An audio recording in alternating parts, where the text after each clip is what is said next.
And we're back here on A Cup of Joe, and we're moving into our Cup for a Code segment. And this morning, we're dealing with literacy. And we have with us a member of the Adult Literacy Tutors Association. You may know them as ALTA.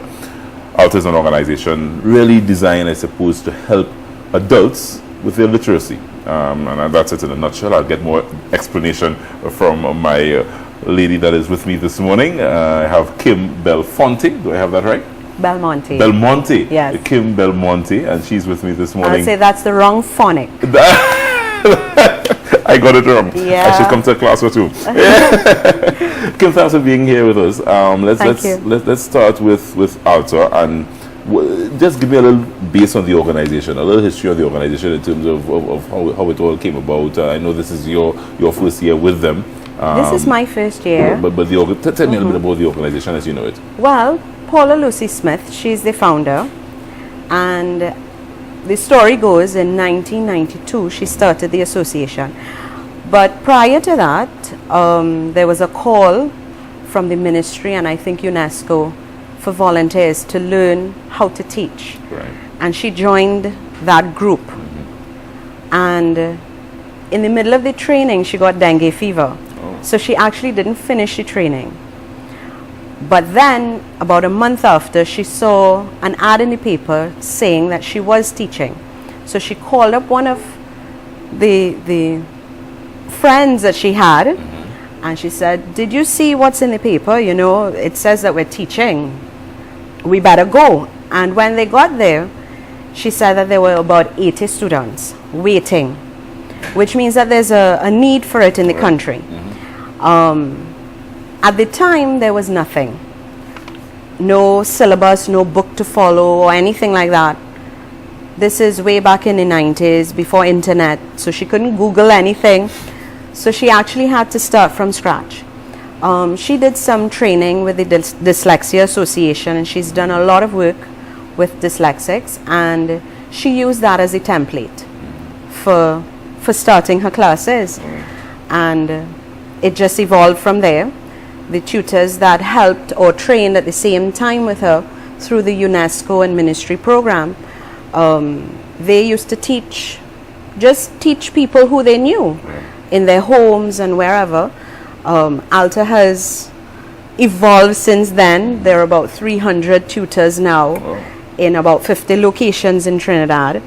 And there is a high need for it. The literacy level in Trinidad, you know, needs to kind of come up. And the reality is that you have every year a fresh row of students. Yes. Adult students coming to learn basic literacy. Correct. Yeah. Correct. There's an assessment. It's from ages 16 to as old as you are. You're never too old to learn. And during this is my first year. So I was part, and I helped with the registration and doing assessments and so on. Of course, there's a heavy training for that before you actually get to do that. Right. And there's a reason for all of that. And if anyone is interested in teaching, I say come along. You know, you're never too old to learn. What I really found out, and you know, it made my paws raise, tears to my eyes. A lot of the people who are poor readers or non-readers, they have had a hard life. They started out maybe in their younger days, maybe they had 7 or 8 or 9 siblings, maybe more. They had to then start to work at a young age, so they were taken out of school. And life happens. You know, they become adults. They become adults, and that part of their life, they just missed out. You know, so now they're coming back. They're coming to learn to read and write, and I think it's actually so courageous. Because it is courageous, because I was about to say. I mean, how do you, if you have to encourage? Because I don't think it's an easy step for an adult, any adult, to come and admit to anyone that I need help with basic reading and writing. How do you guys encourage or reach out to adults out there that may need to that first step, just to admit to you guys that I need assistance? Well, you know, usually you know, sometimes that comes from within. Yeah. You must know that you have this need. Because to But there join will the be people class, that would ignore it, Kim. You there push are- that, life goes on, as you said, they push that life, behind. but you know, reading makes you, it empowers you. Yeah. And I think they know that. Mm-hmm. I think what has happened is they've tried to just continue life, live, make do. You know, as we say, they have to eat a food, Yes. so they just find any way to do that. But it's so important to read and to write. Some of my students, they are grandmothers, and they want to help their grandchildren. So that is their impetus, if you want to call it that, to come to learn.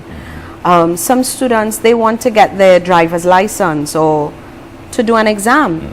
So they come and they have that need. Now there's the, how you call it, I wonder how is this going to be, because some people, they've had a bad experience as children at school. I mean, we've all had school days that make us uncomfortable. And the ALTA classroom tries to be opposite to that and not mimic the classroom that we knew when we were younger. I don't know if that makes sense. Yeah, but I think that, yeah. it's a team teaching. Right. And by team teaching, in my class, there are about 3 teachers. And the team teaching encourages team learning. So that if I'm learning something and I have a little partner here who kind of fighting up with the same kind of problem, it's easier for us to kind of learn together. So Yeah. if I don't get it and you get it, you help me. And if I get it and you don't get it, I help you. So that what happens is the person has to come and make that first step. And then from there, we will take them in, we embrace them. And, you know, it's really fun after that. You know? Just as the students, I suppose you encourage students to come forth and learn. I suppose volunteers for teaching as well are required. Oh, yes. And that's a process, because you have to, I don't think I could just come in, or anyone could just come in and teach someone how to read basic phonics. No. You gotta learn how to do that. Yeah, there's a heavy training. How long is that training? It's 6 weeks, I think. I did it. That Huh? you went through. I did it. I went through it. Yeah. It's very strict. It's a full day program for about 6 to 8 weeks. Right. And they teach you everything that you need to know. There's Right. certain things that I learned that I didn't know. So they teach you how to teach. They teach you how to teach. That's right. They teach you every part of it, and that is also done in a team teaching fashion, so that we as the learning tutors mimic how they do it, how we see it. All right. So can some people out there who may want to take that first step and give you guys a call, how accessible are you guys? Do you have a number that you can probably throw out there that folks could call you guys? There's a number. Yeah, you don't have it off There's the top a of your number. head? I don't have it at the top of my head. It's on speed dial. Are we gonna get that number? We'll get that number. I'll pull that number up in just a little bit. Excellent. All right. And of course, as I said, we were hoping that folks will want to take that first step. But anyone who wants to learn to read or write, make that call, make that step. The term starts in September, but they can come to enroll. Anyone who feels that they have extra time and they can volunteer their time, come forward. Where the you guys need located? is there. The head office is in Belmont, Right. but their classes all over, as far as Mayaro. Right. So the classes So all the around classes the country. all over the country. Nice. And as I said, there are about 300 volunteers. It's a voluntary organization. Strictly voluntary. Kim, So thank you so much for dropping by. You're welcome. All right, thank you so much. That was our Cup for a Cause this morning on A Cup of Joe. We're coming right back. So on the home stretch, and we're taking it home after this.